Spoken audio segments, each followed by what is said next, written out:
Hello friends, welcome to BN Bioscience. Myself Vishnu Priya Naik. Today we are going to practice on some questions related to cell biology. So it contains 10 questions. It is the set 6 of the BN Bioscience question series.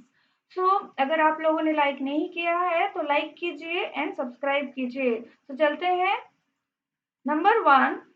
Meiotic cell division or reduction division occurs in, the options are A.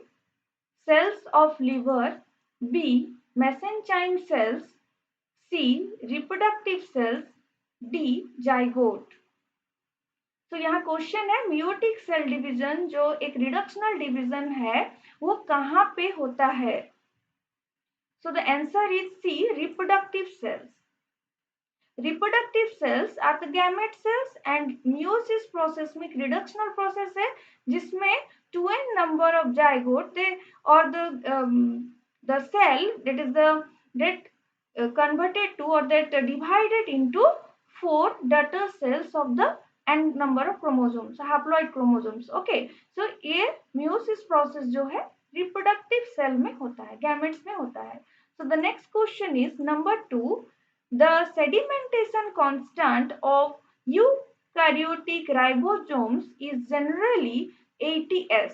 So what is the sedimentation constant of its subunits? The options are A. 40S and 30S, B. 60S and 30S, C. 50S and 20S, D. 60S and 40S. तो sedimentation constant है eukaryotic ribosomes में. सो उसमें 80S आपका जो सब units रहता है chromosomes का, सॉरी राइबोसोम्स का. तो दिस 80S राइबोसोम्स इनमें जो सब यूनिट रहता है वो कौन सा है इनमें से. The options are 40S 30S, 60S 30S, 50S 20S, 60S 40S. So the answer is D, 60S 40S. So sedimentation constant जो है वो सेडिमेंटेशन कोफिशिएंट हम कहते हैं. सो जो यूकैरियोटिक राइबोसोम से 80S है, प्रोकैरियोटिक का 70S है. ठीक है, तो सेडिमेंटेशन कांस्टेंट है सब यूनिट्स का भी डिफरेंट रहता है. तो इसका जो 80S बना है वो 60S और 40S सब यूनिट से मिलके बनता है. ठीक है, यहाँ जो S है वो सेडबर्ग बोला जाता है उसे.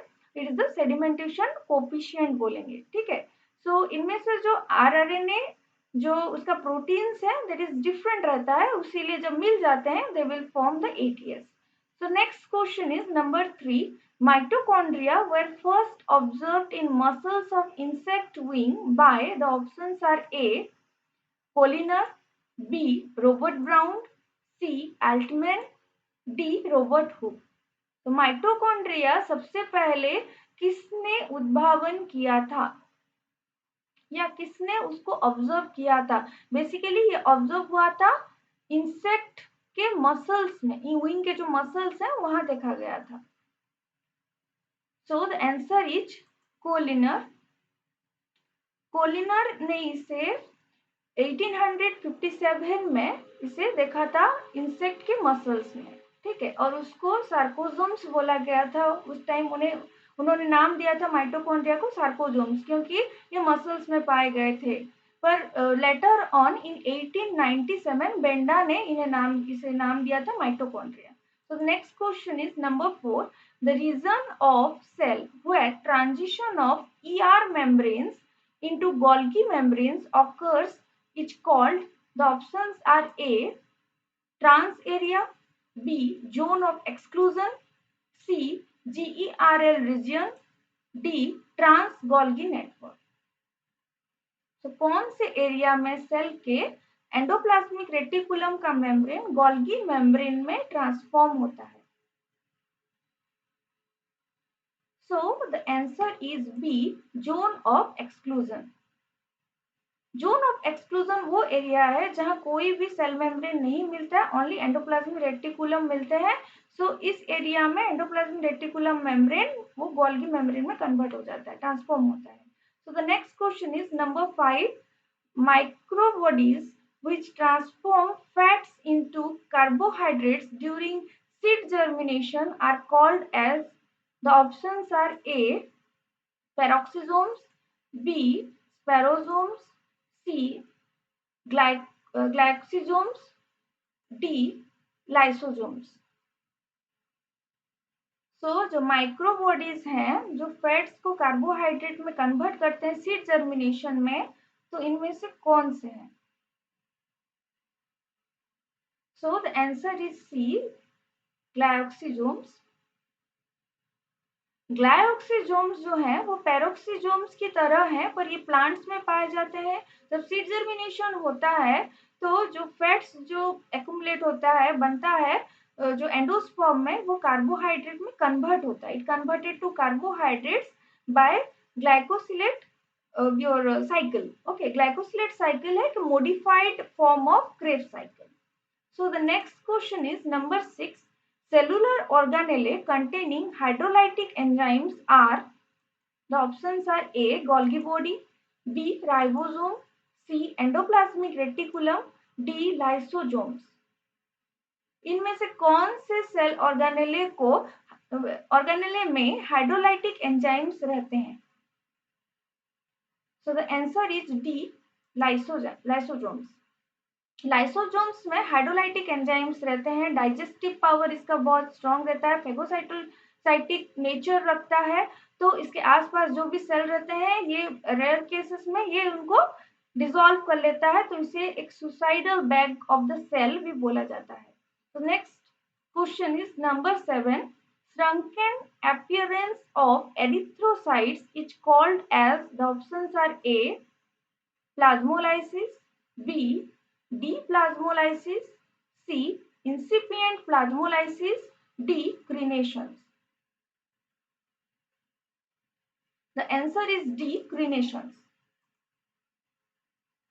So the erythrocytes जो है RBCs, वो श्रंकेन हो जाते हैं। उस श्रंकेन फॉर्म को क्रीनेशन कहा जाता है। श्रंकेन कब होते हैं? If it is present in the A hypertonic solution. अगर हाइपरटोनिक सॉल्यूशन के अंदर आरबीसीज को डाला जाए तो वो श्रंकेन हो जाता है, उसका जो वाटर है वो लॉस हो जाता है, तो एक क्रीनेटेड फॉर्म में आ जाते हैं। So the next question is number 8. Which of the following is an exception to cell theory? The options are A. Viruses, B. Mycoplasma, C. Bacteria, D. RBC. तो इनमें से कौन से ऑप्शन में सेल थ्योरी लागू नहीं होता है? So the answer is A. Viruses. So according to cell theory, all the living organism, they contain cells and cell organelles. ठीक है, तो इस हिसाब से अगर वायरसेस में देखा जाए सेल ऑर्गेनेल्स नहीं है। And it's also state that every existing cells, they are come from or originate from the pre-existing cells. ठीक है, तो अगर वायरसेस का बात बोला जाए, ये तो लिविंग ही नहीं है ना नॉन लिविंग है, इसको कंसिडर नहीं किया जाता है ना कि लिविंग में ना कि नॉन लिविंग में। ठीक है, तो इसको हम कंसिडर नहीं किया जाता है सेल थ्योरी में। So the next question is number 9. The supporting framework of a cell consist of, options are A.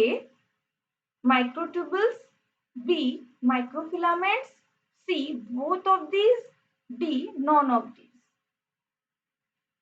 Cell का जो फ्रेमवर्क, सपोर्टिंग फ्रेमवर्क, इनमें से किसे कहा जाता है? The answer is C. both of these. Both the microtubules and microfilaments वो cell का फ्रेमवर्क बनाते हैं, मीन्स एंडोस्केलेटन कहा जाता है, एंडोस्केलेटन ऑफ द सेल। ठीक है, एक सपोर्टिंग फ्रेमवर्क देता है, सेल का जो शेप है उसे मेंटेन करता है। So the next question is number D. Semi genetic autonomy is seen as, the options are A. Ribosomes, B. Dictyosomes, C. Lysosomes, D. Chloroplast. तो इनमें से कौन सा ऑर्गेनेले में सेमी जेनेटिक ऑटोनॉमी देखा जाता है? The answer is D. Chloroplast. Semi genetic autonomy मतलब सेल्फ रेप्लिकेटिंग पावर रखता है। तो सेल में ऐसे दो ऑर्गेनेलेज है, माइटोकॉन्ड्रिया और क्लोरोप्लास्ट, जिनमें आपको जीन मिलता है, ठीक है। मीन्स हमें पता है क्रोमोसोम्स में हम जेनेटिक मटेरियल रहता है, पर क्लोरोप्लास्ट और माइटोकॉन्ड्रिया में भी जेनेटिक मटेरियल रहते हैं, तो उनमें भी सेल्फ रेप्लिकेशन पावर रहता है। तो इनमें से क्लोरोप्लास्ट ही आंसर राइट होगा।